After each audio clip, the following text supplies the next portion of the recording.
There is one account in the entire American tax code where the government looks at $1 million of investment growth, shrugs, and takes exactly zero of it. Not a lower rate. Not a deferral. Zero. Most people know it exists.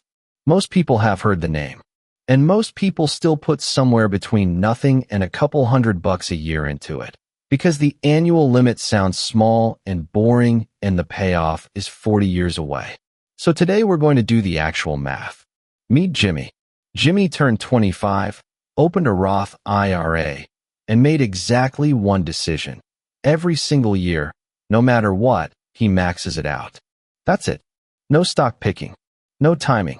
No crypto. Just the maximum, every year, until he's 65. By the end of this video, you're going to know exactly what Jimmy ends up with. Exactly how much of that the IRS never touches. And this is the part that surprised me. How a version of Jimmy who quits after only 10 years still beats a version who starts 10 years late and contributes 3 times as much money. Let's define the terms, because this is where people's eyes glaze over and they close the tab. For 2026, the IRS set the IRA contribution limit at $7,500 a year. If you're 50 or older, you get a catch-up, and the number goes to $8,600. There are income rules.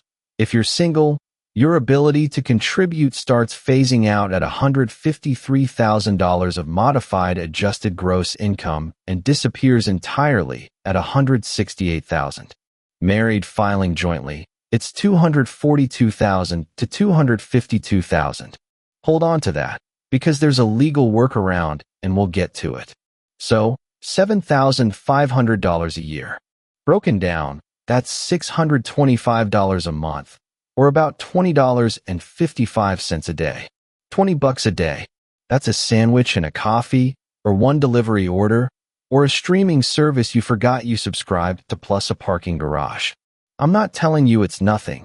For a lot of people, $20 a day is genuinely hard. I'm telling you what the price of admission actually is in the units you actually spend money in. Now let's find out what $20 a day buys over 40 years. Jimmy starts at 25 and stops at 65. 40 years, $625 a month, growing at 7% a year. 7% is the standard long-run planning assumption. That's roughly the historical return of the U.S. stock market after you back out inflation. So every number in this video is already in today's purchasing power. No funny business.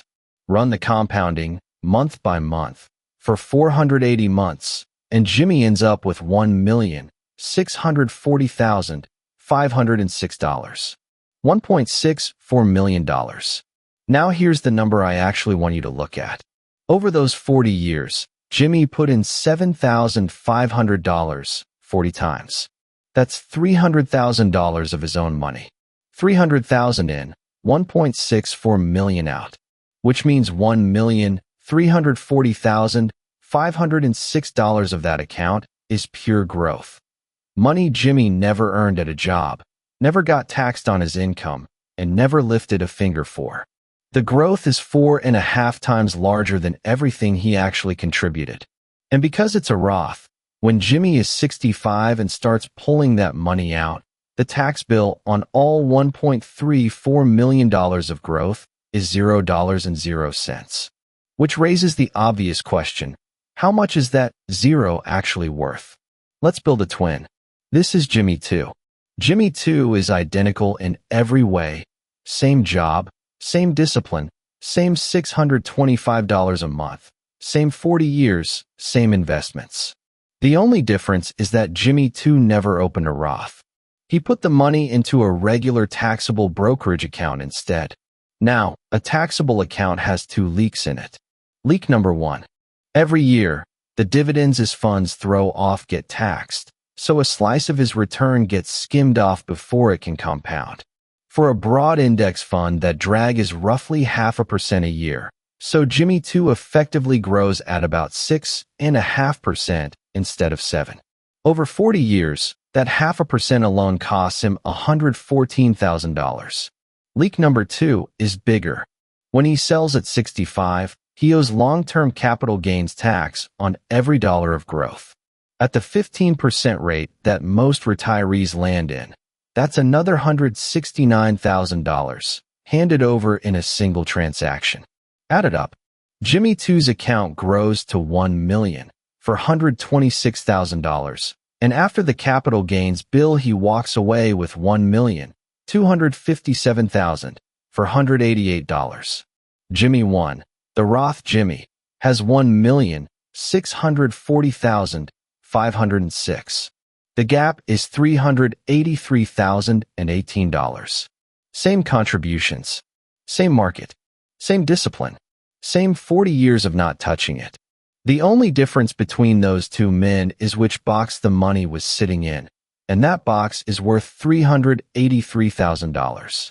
To put that in perspective, $383,000 is more than Jimmy contributed over his entire life.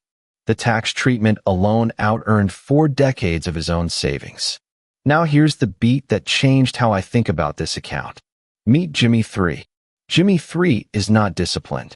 Jimmy 3 maxes his Roth from 25 to 35, 10 years, $75,000 total, and then life happens. A mortgage, a kid, a bad year, whatever. He stops contributing. Forever. He never puts in another dollar.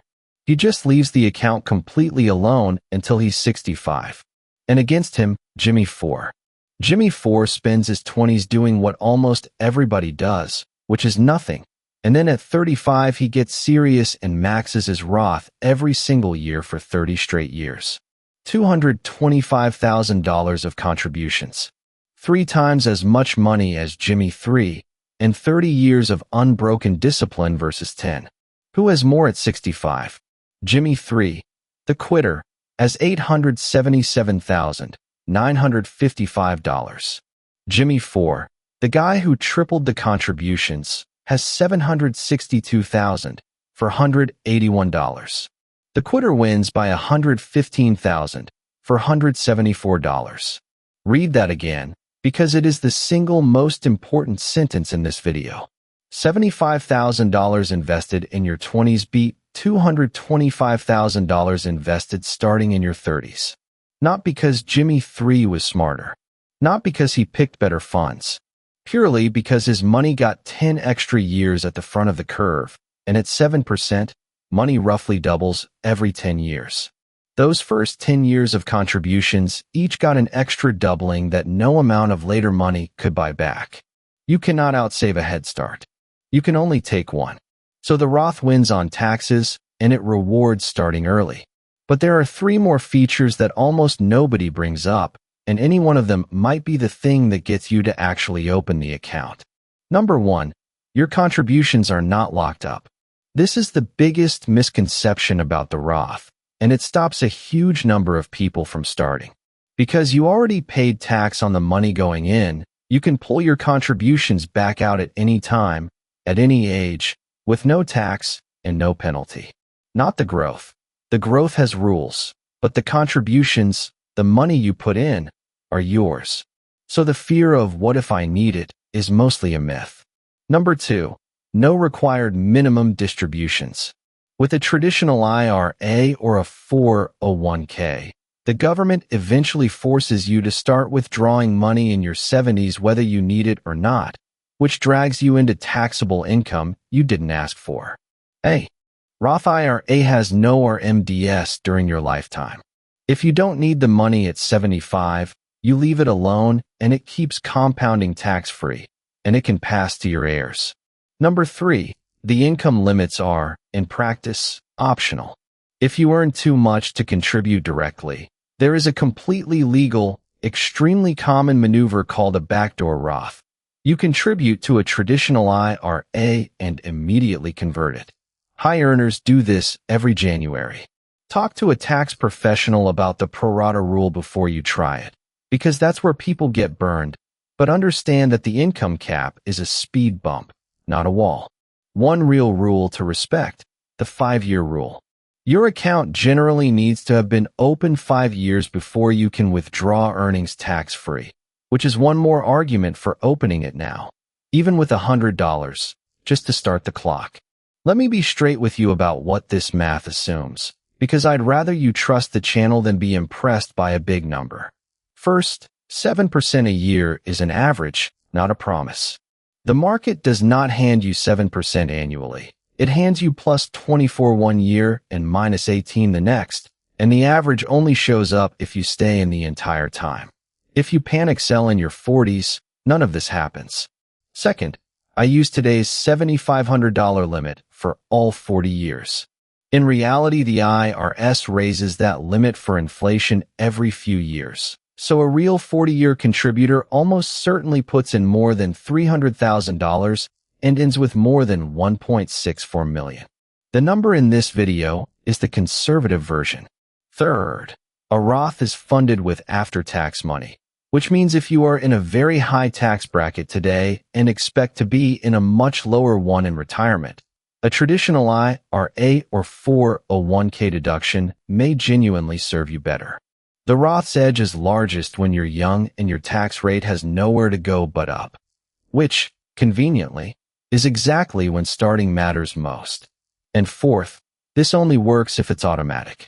Jimmy did not wake up on a random Tuesday feeling inspired to invest. He set up an automatic transfer of $625 on the first of every month and then forgot the account existed for 4 decades. Discipline that depends on remembering is not discipline. It's a hobby. Let's put it all in one place.